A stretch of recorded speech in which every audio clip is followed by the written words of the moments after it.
থুবড়া খাওয়া জায়েজ, থুবড়া খাওয়ানো জায়েজ। কেন? এটা শরীয়ত নয়, এটা রেওয়াজ। এত শরীয়তের সাথে কোনো সম্পর্ক নেই। এরপরে বিয়ে লেগেছে, দুটো আন্ধারসা দিয়ে এলাম, হ্যাঁ তোমার বিয়ের ব্যাটার বিয়েতে আমরা সাথে ভাতে আছি, এই দিলাম, আমরা জামাতের লোক, দিয়ে আসো।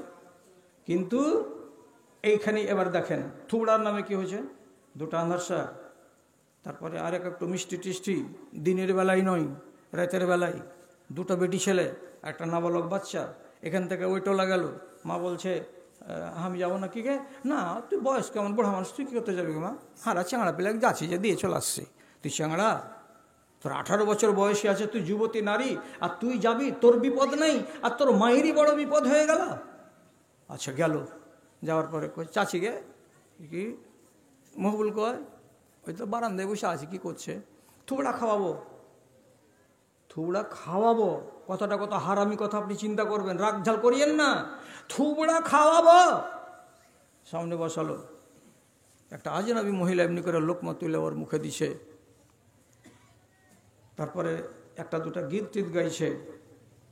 আমি শোধাতে চাইছি ওই নারীকে, দেখ রসুল্লাহর যখন কাউরি উপরে মন খারাপ হতো তখন উনি রাগ করে বলতেন তারে বাতিয়া দাকা, আর কখনো কখনো এমনি ঠাট্টা করে বলতেন তারে বাতিয়া দাকা। তোর হাত যেন মাটিতে মিশে যায়, তোর হাত যেন টুন্ডা হয়ে যায়, তোর হাতে যেন কুড়ি হয়ে যায়, পোকা হয়ে যায়, এটা আমি বলছি। তুই কোন সাহসে একটা আজনাবি বেটা ছেলের মুখের উপরে লোকমা তুলে দিতে গেলি? এটা তোর কোন বাপ হলো? এটা তোর কোন বাপের বেটা হলো? একটা হারাম কাজ করতে যাচ্ছিস, আর পর পুরুষকে তুই ছুঁতে যাচ্ছিস, তোকে একটু লজ্জা লাগে না, হায়া লাগে না, শরম লাগে না? হযরত আসম উঠে চড়ছেন না, আর তুমি লোকমা গিলাচ্ছ। যারা বিবাহ করেছো তার আগে বলছি, জীবনে কয়দিন স্বামীর মুখে লোকমা তুলে দিয়েছো? আমাকে এসে মসজিদে জানাও তো যে আমি 4 দিন লোকমা তুলে দিয়েছি আমার স্বামীর মুখে। এ তো সুন্নাত, এ সুন্নাতের বেলা নয়। আর যখন জিহালতের কথা আসবে তখন সব নারী আগে, যে না এটা করতে হবে, পরের বেটাকে লোকমা গিলাতে হবে, আর পরের বেটাকে ভাত খাওয়াতে হবে, আর এই থুবড়া খাওয়াতে হবে। কেন যাচ্ছ হারামি কাজে? সহি কথা বলছি, কথাটাকে হজম করতে শিখুন। রাসূলুল্লাহ বলছেন কথাটা কি, এখন একটা মেয়ে ছেলে ওকে ওয়াজ শুনালেন আপনি সারা রাত, সকালবেলায় আপনি ওর মোবাইলকে কোনো একবার চেক করে দেখেন তো 25টা বেটা ছেলের নাম্বার ওর মোবাইলে সেভ করা আছে। হঠাৎ করে একটা টিপে যদি বলেন এই মফিজুদ্দিনটাকে তোমার, ওই যে সেকেন্ড ইয়ারে পড়ে, আমি ফার্স্ট ইয়ারে পড়ি, ও সেকেন্ড ইয়ারে পড়ে আর তুমি ফার্স্ট ইয়ারে পড়ো, ওর সাথে তোমার 7টা কিসে যে মোবাইলে কেন হলো? প্রত্যেক দিন টেনে দেখা হয়। তো আমার সাথে দেখা হয় না? আমি যে মুলবি, প্রত্যেক দিন এখান থেকে যাচ্ছি আর আসছি, জালসাতে যাচ্ছি আর জালসা থেকে আসছি, তো আমার এক পাঞ্জা যে দাড়িওয়ালা আছে তা আমার সাথে দেখা হয় না, তো কই আমার মোবাইল নাম্বার তো কেউ নাও না। তাহলে প্রশ্ন হবে না এই কথাটা যে একটা আজনাবী ছেলের মোবাইল নাম্বার তোমার মোবাইলের ভেতরে কেন থাকবে? সেই একটা হয় একটা, দুইটা হয় দুইটা, 20টা 25টা নাম্বার নিয়ে, আর যত মেয়ে ছেলেকে দেখছি স্কুলে পড়া ওই বড় মোবাইল নিয়ে এই এরকম করে খালি টানতে আছে। কোন তুমি কাস্টম অফিসে চাকরি করো যে সারাক্ষণ তোমাকে এমনি করে করে খালি টানতে হচ্ছে? কি টানছো এগুলো করে? হ্যাঁ, আমি তো নিজে খারাপ করলাম আমার মেয়েটাকে, ওকে মোবাইল দেন, আমি বলছি 100 বার বলছি দেন, একটা মোবাইল দেন, 1200 টাকা দামের নোকিয়া গেলে একটা কিনে দেন না। কে মানা করছে আপনাকে? বিপদে পড়লে বলবে বাপু আমি স্টেশন থেকে কিছু পাই না, বাড়ি আসবো কেমন করে? আপনি আগে নিয়ে আসবেন ওকে। তাছাড়া বেশি সুযোগ দিতে গেলে নেটে কি নাই হারামি কাজ? আপনারা বলুন তো একজন লোক যে নেটের ভেতরে হারামি কাজ কোনটা নাই, এটা আপনি আমাকে বলুন তো। খালি এমনি করে খালি একটা টিপতে যা দেরি, যে কোনো হারাম দৃশ্য আপনি নেটের ভেতরে দেখতে পাবেন, ইউটিউবের ভেতরে দেখতে পাবেন। আর আমি যদি আমার মেয়েকে, আমার বেটিকে, আমার বোনকে যদি এই জিনিসটা আমি কিনে দিই, ও কি করে নিজের ইমানটাকে বাঁচিয়ে রাখতে পারবে? রাখে না ইমান বাঁচিয়ে। মারে খালারে দেখ, বেশি কথা শুনিস না, আর বেশি কথা শুনে মগজটা খারাপ করিস না। একটা কথা খালি মাথাতে রাখ। কি রাখ? এমন একটা পাপ আছে দুনিয়াতে যেগুলো পাপ সারা জীবন চলতে থাকবে, আর মিটার উঠতে থাকবে পাপের। যতদিন বাঁচবা ততদিন পাপেরই মিটার উঠবে। বেটা ছেলেও এরকম করতে পারে, মেয়ে ছেলেও এরকম করতে পারে, এরকম পাপ আছে। কেমন না বুঝলে বুঝিয়ে দিচ্ছি। একটা মানুষ যদি দাড়ি ছিলে দেয়, তো ওই দাড়িটা যতক্ষণ পর্যন্ত বড় না হবে বড় না হবে ততক্ষণ পর্যন্ত দাড়ি চাঁছার পাপের মিটার ঘুরতে থাকবে। কত পাপ হচ্ছে এখন চিন্তা করো। একটা লোক মদখড়ি করছে, মদখড়ি খেয়ে ব্রেন নষ্ট করছে, যতক্ষণ পর্যন্ত ব্রেন সুস্থ না হবে ততক্ষণ পর্যন্ত পাপের চাকা আবার ঘুরতে থাকবে। আবার যদি 4 ঘন্টা 6 ঘন্টা পরে ফের এই জিনিসকে সেবন করে ব্রেন নষ্ট হয়ে যায়, পাপের চাকা ঘুরতে থাকবে। তেমনি একটা মহিলা, তুমি পাওয়ার কে দিয়েছে তোমাকে যে তুমি তোমার আব্বাকে না বলে তুমি বিয়ে করে নিবা, আর বিয়ে করে নিয়ে একটা ছেলের সাথে সংসার পাতবা। সংসার পাতিয়ে তুমি বলবা যে মালদা কোর্ট থেকে কাগজ করে নিয়েছি স্বামী স্ত্রী, আমরা বিবাহিত জীবন গত করছি। আল্লাহর কসম খেয়ে বলছি, আল্লাহর কসম খেয়ে বলছি, মালদা কোর্ট আর চাঁচল কোর্ট আর কলকাতার হাইকোর্ট আর ভারতবর্ষের সুপ্রিম কোর্ট তোমাকে যদি 10খানা কাগজ লিখে দেয় তোমার বিবাহটা হালাল নয়, তোমার হারামের মিটার ঘুরতে আছে। তোমার ওরসে যদি 4টা বেটা পয়দা হয়, বাচ্চা পয়দা হয়, 4টাই তুমি জারজ বাচ্চা পয়দা করেছো। আর যেদিন তুমি মরে যাবা তোমার জানাজা জায়েজ নয়, কোনো মুমিন যেন তোমার জানাজা পড়তে না যায়। এবং যতদিন তুমি বেঁচে আছো ততদিন তুমি একটা ফাসেকা, তুমি একটা ব্যভিচারিণী, তুমি একটা বেশ্যা, তুমি একটা জানিয়া হয়ে বেঁচে আছো। এবং তোমার স্বামী একজন রান্ডা, সে একজন ব্যভিচারী, সে একজন গুন্ডা, সে একজন লম্পট হয়ে বেঁচে আছে। কেন যে সে পাপ করে আর তুমি তার সাথে পাপ করাও। তাহলে আপনারা বলবেন কি যে এটা এত বড় পাপ? জি হ্যাঁ। কেন তুমি হালাল করলে না? আরো বলে দিচ্ছি মশলা। বেটা সাবালক হলে বাপকে বলবে, বাপকে না বললে নানাকে বলবে আমার বিয়ে দিয়ে দাও। তেমনি যে কোনো নারীকে আল্লাহ রাব্বুল আলামিন পাওয়ার দিয়েছেন, তোমার ইচ্ছা যদি জাগে আমি বিয়ে করব উমুকের বেটাকে, স্পষ্ট ভাষায় বলতে হবে বাপকে, আব্বা আমার দক্ষিণ মাথার উমুকের বেটার সাথে আমার বিয়ে করে দাও। নাজায়েজ নয়, নাজায়েজ নয়। কিন্তু তুমি সেই পথে কেন যাচ্ছ না? মশলাটা শিখে নাও, নেওয়ার পরে অন্য কথা বলি। বাপের কাছে আছে 50 নম্বর আর মেয়ের কাছে আছে 50 নম্বর। যখন এক জায়গাতে বাপ বেটি জমা করবে তখন কত নম্বর হবে? 100 নম্বর। তখন কাজী বলবে দুয়াটিকে আয়াত থেকে পড়ার পরে, খুতবাটা দেওয়ার পরে, উমুকের ছেলের সঙ্গে এত টাকার বিনিময়ে, এত টাকা ধার্য মোহরে তুমি তাকে স্ত্রী বলে কবুল করলে? বলে হ্যাঁ কবুল করলাম। যদি বাপ 100 নম্বরের 50 নম্বরটা যদি বেটিকে না দেয় আর বেটি বলে যে আমি বিয়ে করে নিলাম, হবে না বিয়ে। বাপ যদি কি করে গায়ের জোরে বিয়ে দিয়ে দেয় যে আমি বিয়ে দিব রাঘবপুরের অমুকের বেটার সঙ্গে, ছেলেটা চাকরি করে, আর মেয়ে রাজি নাই, আল্লাহর কসম খেয়ে বলছি, বাপ হয়েছে তাই বলে তুমি চ্যাট হয়ে যাওনি। ওই মেয়ের বিয়ে তুমি গায়ের জোরে দিতে পারো না, কেন যে মেয়ে তোমাকে 50 নম্বর দেয়নি। বাপের যেমন পাওয়ার নেই বেটিকে নারাজ করে বিয়ে দেওয়ার, তেমনি বেটিরও কাছে পাওয়ার নেই বাপের নম্বরটাকে না নিয়ে বিয়ে করার। কথা মাথাতে যদি ঢুকে থাকে তো আলহামদুলিল্লাহ, না ঢুকে থাকে তার কেমন করে ঢুকাবো আমি। এই জন্য সম্মতি লাগে কার? একজনের আর একজনের। আগে বাপ আর বেটিকে সম্মত হতে হবে। হ্যাঁ অমুক জায়গায় বিয়ে লাগিয়েছি, বেটি তুমি রাজি তো? বলছে হ্যাঁ রাজি, এবার বিয়ে লাগান। কেউ একজনের সম্মতি নেই, বিয়ে হবে না। সহি হাদিসে বলছে আইয়ুমা ইমরাতিন নাকাহাত বিগাইরি ইজনি ওয়ালিয়্যাহা ফানিকাহুহা বাতিলুন বাতিলুন বাতিলুন। যে কোনো রমণী তার বাপকে না বলে যদি বিয়ে করে নেয় তাহলে পরে সেই বিবাহটা বাতিল হবে, বাতিল হবে, বাতিল হবে। শব্দটা 3 বার করে নবীজি বলছেন নিকাহুহা বাতিলুন বাতিলুন বাতিলুন। তার বিবাহটা বাতিল বাতিল বাতিল, এটা বিবাহ নয়। তো যেখানে বিবাহ হয়নি যেখানে বিবাহ হয়নি সেখানে একটা স্ত্রীর কাছে, একটা মেয়ে ছেলের কাছে একটা বেটা ছেলে যে রাত কাটাচ্ছে, এটা নেকির কাজ না পাপের কাজ? আপনি বলুন। এবার ওই জায়গার থেকে একটা ছেলে উৎপন্ন হয়ে গেল, বাচ্চা পয়দা হয়ে গেল, আপনি বলুন যদি কচুর বোনায় পাটের জমি থেকে কেউ বাচ্চাকে উপজিয়ে আনে তো সেই বাচ্চাটাকে জারজ বলবেন? আর আংলাতে ছাপের খাটে হয়ে গেল বাচ্চাটা, তার জন্য এটা বাচ্চা জারজ নয়? কি মশলা বানিয়ে রেখেছেন আপনারা আর আমরা? দ্বিধা কোথায় গেল? সংকোচ কোথায় গেল? ছেলেরই কোথায় গেল আর মেয়েরই কোথায় গেল? কাকে বলে হায়া? হায়া কাকে বলে? অত লম্বা চড়া আমি করছি না। রসুল্লাহর 150 এর নাম হলো আসমা। রসুল্লাহর 150 মানে বুঝছেন তো? সবাই তো বুঝছি। স্ত্রীর বড় বোনকে বলছি কি 150, তো 150 এর নাম হলো কি আসমা। আসমার বিয়ে হয়েছিল জুবাইর রাদিয়াল্লাহু তাআলা আনহুর সাথে। জুবাইর রাদিয়াল্লাহু তাআলা আনহুর বাগান ছিল মদিনা মসজিদ থেকে 5 কিলোমিটার দূরে, 4.5 কিলোমিটার দূরে খেজুরের বাগান ছিল। 4টা বাড়িওয়ালি হযরতে জুবাইরের। এমন কাস্টিন মিজাজের লোক হযরতে জুবাইর, এত টাইট মিজাজের লোক। তার কথা আসমা আবু বকরের বেটি, রাসূলুল্লাহর 150, উনি নিজে বলছেন কি, যখন আমাদের 4টা সতীনের ভেতরে কাউরি উপরে আমার স্বামীর মনটা খারাপ হয়ে যেত, ভাইয়া খুজুল আস যাবা, ওই দেশের একগুলো লকড়ি, কাঁচা লকড়ি, যেমন মিসওয়াক করা হয়, একলা গাছের নাম হলো ইরাক, ঠিক ওই রকমের একটা গাছের নাম হলো আসজাব। ওই রকম গাছের ডালকে নিয়ে আসতো, আর নিয়ে আসার পরে যখন গরম করতে শুরু করতো, লাঠিখানা যতক্ষণ ভেঙে না যেত ততক্ষণ মারা ছাড়তো না। 4টা বাড়িওয়ালিকে একদম সোজা করে রেখেছে, উঠে যাবি, যেভাবে চালাবো সেভাবে চলতে হবে। হযরতে আসমা নিজে একদিন ওর বাপকে এসে বলছে, বাজান আর ভাতটা ছুটিয়ে দাও তো।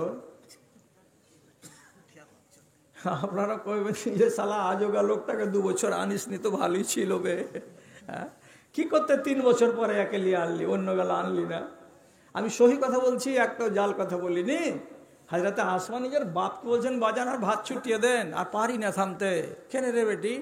যেদিন সেদিন মারছে জি বাজান, যেদিন সেদিন মারছে জি বাজান, কি করবো, এত কি মায়ের খাওয়া যায়। আবু বকর সিদ্দিক বলছেন, বেটি রে, একটা হাদিস নবীজির মাথায় কর, আর কথাটাকে স্মরণে করে রাখ, যদি কোনো মেয়ে ছেলের স্বামী মরে যায়, ওয়াইন্নাহাল্লাম তাতাজাওয়াজ বাদাহু, আর ওই স্বামীটা মরে যাওয়ার পরে ওই স্ত্রীটা যদি অন্য জায়গায় বিবাহ না করে, তো এ যদি মুমিন হয়ে মরে আর এ যদি মুমিন হয়ে মরে, কিয়ামতের দিন আবার ওই 2 স্বামী আর স্ত্রীকে আল্লাহ রাব্বুল আলামিন জান্নাতে এক জায়গা করে দেবেন। আর জান্নাতে এমন জায়গার জায়গা, ওখানে হাসি ছাড়া কান্না হবে না, ওখানে দুঃখ বেদনা কিছু পাওয়া যাবে না, শুধু সুখ আর সুখ, সুখ আর সুখ, সুখ আর সুখ। কাজে বেটি সবুর কর রে, জুবাইরের মতো নেককার লোক নবীকে জান্নাতি বলেছেন। কাজে মরার পরে যদি জুবাইরের পরে তুই বিবাহ না করিস, তো কিয়ামতের দিন জুবাইরের সঙ্গে তোরা আবার সংসার হবে। সবুর করে নে রে মা, সবুর করে নে। আবু বকর সিদ্দিক বেটির ভাত ছুটাতে রাজি হননি।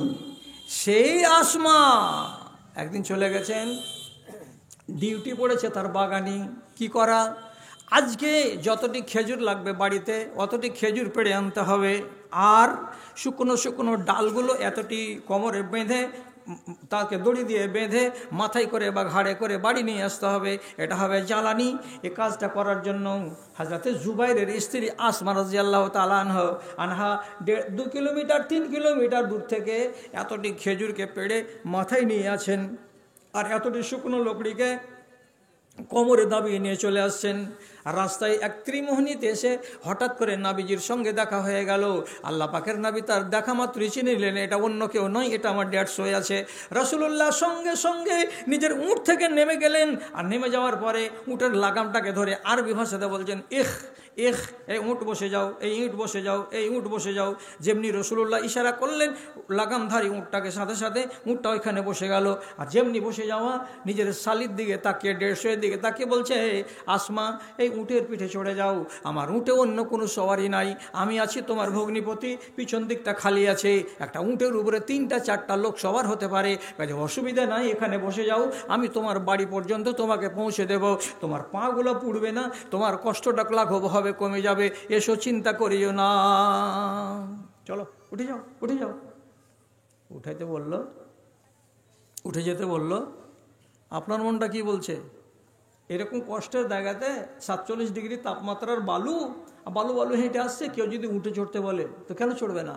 তা তো এটা রিশতেদার, এটা তো নবী, এটা তো ভগ্নিপতি। কিন্তু বুখারী শরীফের হাদিস, একদম সহি কথা বলছি, হযরত আসমা বলছেন, ফাস্তাহিয়াইতু আন আসিরা খালফার রিজাল। আমাকে যখন নবী ডাকলেন তখন আমার মনটা বলছে, আহারে আমার স্বামী তো যে ভোল্টেজের লোক, যদি জানতে পারে যে নবীর পিছনে বসে বসে এসেছে, যদি একবার প্রশ্ন করে দেয়, কেন তুই চড়তে গেলি বহুনুর সাথে বল, এবার মারতে শুরু করলে কে আমাকে বাঁচাবে? এক কথা। 2 নম্বর কথা, দুনিয়ার লোক বলবে এটা কে নবীজি পিছন দিকে, তো বলবে এটা শালি, শালিকে পিছন দিয়ে করে নেওয়া। আল্লাহ রসুলের কাছে যদি দেখতে পাওয়া যায় তো দুনিয়ার মানুষেরা বলবে শালিকে পিছন দিয়ে করে নেওয়া চলা যায় যাচ্ছে, এটাই ভেবে নিতে পারে। মানুষেরা চেমিগই করবে, একটু কুটকাট করবে, হুটহাট করবে, চারিদিকে এই এই ওই এই ওই করে কথা বলা বলি করবে। অতগুলো কথার দরকার নাই। আমাকে দ্বিধা হয়ে গেল, আমার মনে সংকোচ হয়ে গেল, আমার মনটা বলছে না এই উটের উপরে চড়া ঠিক হবে না। আমি তখন রসুলকে বললাম, আল্লাহ পাকের রসুল বাড়ি কাছে আছে, 1 কিলোমিটার রাস্তা বাকি আছে, আমি একাই চলে যাব হেঁটে হেঁটে, আপনি উটটাকে খাড়ো করেন, আপনি চলে যান, আপনার উটের পিছন দিকে আমি উঠবো না। উঠলেন না। রসুল্লাহ উট খাড়ো করে নিলেন, আবার একাই চলছিলেন, একাই চলতে শুরু করে দিলেন। চললেন না ভগ্নিপতির পিছন দিকে। কেন বলছে ফাস্তাহিয়াই, তো আমাকে দ্বিধা লাগলো, আমার মনে সংকোচ তৈরি হলো যে না এটা কাজ ভালো নয়। শিখো না রে, ডহারা গ্রামের মানুষেরা মেয়েরা শিখো না, তোমাদের দ্বিধা গেল কোথায়? আল্লাহু আকবার। কিছুদিন আগে, গায়ের নাম বলবো না, এইসব জালেমগুলো বলে দিবে, উদাহরণ দিলাম আপনাকে। অনেক কথা আছে, সে কথার দিকে আমি যাচ্ছি না। আমার কানে আমি যখন মসজিদে আরাম করি তখন কোনো ভাই এসে একটু ধীরে ধীরে ধীরে ধীরে বললেন, মৌলানা সবই কথা ভালো জি আমাদের জি, কিন্তু দিনের দিন আমাদের গ্রামের মহিলারা একটু লাগাম ছাড়া হয়ে গেল। শুধু এই গ্রামের মেয়েরা লাগাম ছাড়া হয়নি, গোটা ভারতবর্ষের আর গোটা বাংলাদেশের আর পাকিস্তানের যত মহিলা আছে সব লাগাম ছাড়া হয়ে গেল, কেউ লাগামের মধ্যে থাকতে চাইছে না। আমি ওই নারীগুলোকেও বলছি কথাটা কি, যদি তোমাকে কোনো কাজ করার আগে তোমাকে ভাবতে হবে যে আল্লাহ রাব্বুল আলামিনের লাগানো লাগাম যে আমার নাকে আছে তার ভেতরে কি এই কানুন পড়ছে না পড়ে না। ফকির হয়ে মরিও না। এই গ্রামের খালা আর এই গ্রামের মা, আমি স্পষ্ট বলছি, যারা যারা পুরুষ লোক তাদের জন্য শুধু কানুন হলো একটা, এই নারীকে এখন 1 মিনিট বাদ রাখছি, যে বিনা নমাজে কোনো মানুষ মরে যেতে গেলে জাহান্নামী। এক। আবার এই পুরুষদের ভেতরে এক শ্রেণীর মানুষ যারা মদ পান করতে করতে তওবা করেনি, তওবা করে 15 দিন ফাঁকা থেকে কবরে যায়নি, সেই লোকটা হলো জাহান্নামী। 2। 3 নম্বর, জমি যদি বেটাকে লিখে দেয় আর মেয়েকে বঞ্চিত করে দেয়, লোকটা হলো জাহান্নামী, লিখে নিতে হবে। আর যেই লোকটা মরার আগে পর্যন্ত তার উপরে তার মা বাবা রাজি ছিল না, সে লোকটা জাহান্নামী। 4টা জাহান্নাম দেখতে পেলেন। আর মেয়েদের ভেতরে নমাজ তো লাগবেই। উপরন্ত মেয়েদের উপরে একটা অতিরিক্ত কানুন আছে, সেটা শুধু মেয়েরা তাতে সামিল আছে। তা কি, কোনো রমণী নমাজ রোজা হজ জাকাত করা থাকতে গেলেও সে যদি পর্দানাসীন না হয় তাহলে সে মেয়ে জাহান্নামী, জান্নাতের মুখ দেখবে না, ওকে জাহান্নাম আগে যেতে হবে। এই কথাটা যেন মা বোনেরা পরিষ্কার ভাবে জেনে নেই যে পর্দা ছাড়া আল্লাহ তাআলার শরীয়তে আমাদের আমলের কোনো পাত্তা দেওয়া হবে না, কোনো গুরুত্ব দেওয়া হবে না। আর দুনিয়ার ভাষাতে একটা কথা আছে, কথাটা দুনিয়ার কিন্তু বড় উচিত কথা। এই কথাটাকে যদি মুখস্থ রাখেন তো অনেক কাজ দিবে। আর বিশেষ করে প্রত্যেকটা ভাই আপনি আপনার স্ত্রীকেও শুনিয়ে দিবেন আর শিখিয়ে দেবেন, তাহলে আপনার স্ত্রী অনেকটা সাবধান হবে। কি, 3টা জিনিসের কোনো দাম নাই, 3টা জিনিসের কোনো মূল্য নাই, 3টা জিনিসের কোনো ভ্যালু নাই। ভ্যালু নাই 3টা জিনিসের, কোনো দামই নাই 3টা জিনিসের। কি আঙুলে গুনুন। নদীর পাড়ে বাড়ি, কখন কেটে পড়ে যাবে, পড়বে না জি? বাবলাবানা মসজিদ আসে না, পড়ে গেছে, এইসব বিশাল দোতলা মসজিদ। গঙ্গার পাড়ে বাড়ি, কোনো ভরসা নাই, কোনো দাম নাই। শামশেরগঞ্জের 7খানা গ্রাম এই বছর গঙ্গার তলায় চলে গেছে। এই জন্য কথাই বলা হচ্ছে কি, নদীর পাড়ে বাড়ি, কোনো দাম নাই। ব্রেক ছাড়া গাড়ি, কোনো দাম নাই। আপনাকে 20 লক্ষ টাকার যদি একটা গাড়ি দেওয়া যায় আর গাড়িতে যদি সিস্টেম না থাকে যেতে ব্রেক লাগবে, ব্রেকের সিস্টেমটাই করা হয়নি গাড়িটাতে, আপনার কাছে বিক্রি করে দেওয়া হবে মাত্র 5 লক্ষ টাকায়। কোন খেপার বেটা খেপা আছে গাড়িটা কিনতে রাজি আছে? কিনবে? ব্রেক ছাড়া গাড়ির কোনো দাম নাই। এখান থেকে বের হবে, ভাটা পার হবে না, 4টা মুরগি মারবে, 2টা মেয়ে লোককে মারবে, মারার পরে তখন থামবে। তাহলে এর কোনো দাম নেই। আর কি 3 নম্বরে কথা হলো হায়া ছাড়া নারী। যে নারীর হায়া নাই ওই নারীর কোনো দাম নাই, কোনো দাম নাই, 1 পয়সা দাম নাই। কিসের জন্য এত বড় কথা বলা হলো? এই জন্য বলা হলো, নবীজি বলছেন আল হায়া ও শুবাতু মিনাল ঈমান ইযা লাম তাস্তাহি ফাসনা মা শিতা। হায়া হলো ব্রেকের কাজ করা। হায়ার মানে হলো দ্বিধা, হায়ার মানে হলো সংকোচ, হায়ার মানে হলো মনের ভেতরে একটা অনুশোচনা প্রকাশ করা। আমি যে কাজটা করতে যাচ্ছি এটা লোক যদি জানতে পারে তো পরিণাম ভালো হবে না, এমন ভেবে চিনতে থমকে যাওয়া, দাঁড়িয়ে যাওয়া, রুকে যাওয়া, এটাকে বলা হয় হায়া। তো যে নারীর ভেতরে হায়া নাই, যে পুরুষের ভেতরে হায়া নাই, নবীজি বলছেন যা মন লাগে তাই করো, যা মন লাগে তাই করো। তোমার ব্রেক নাই তো তোমার ইচ্ছা যা আছে তাই করে যাও, কেউ তোমাকে বাধা দেবে না। আর দ্বিধা যদি থাকে, দ্বিধার আরবি হলো হায়া, যদি হায়া থাকে তাহলে তোমাকে বাঁচাবে। কি বলে বাঁচাবে? এখানে যে তুমি মাঠে একটা যুবতী মেয়ে ছেলের সাথে গল্প করছো, লোক যদি দেখে তো কি বলবে? কই হ্যাঁ গো ঠিকই তো, দাঁড়ালে না, চলো ভাগো এখান থেকে, না কাজে যাব না। এটা কে আটকালো? হায়া। আর বাংলাতে কি বলে একে? দ্বিধা। যার দ্বিধা নাই যা ইচ্ছা তাই করো। এই জন্য গাঁয়ের নাম বলছি না। একটা অ্যাক্সিডেন্ট হলো, পিছন দিকে মেয়ে ছিল, আগা দিকে ছেলেটা ড্রাইভিং করছিল। অ্যাক্সিডেন্ট হয়ে গেল। আলাল পার করে যে একটা লম্বা ব্রিজ দেখেছেন না, আলাল পার করার পরে ব্রিজটা পার হওয়ার পরে টার্নিংটাতে অ্যাক্সিডেন্টটা হলো। তো পিছন দিকে যদি নিজের স্ত্রী থাকে তাহলে আগেকার ড্রাইভারটা, স্বামীটা একটু লিমিটে গাড়ি চালায়।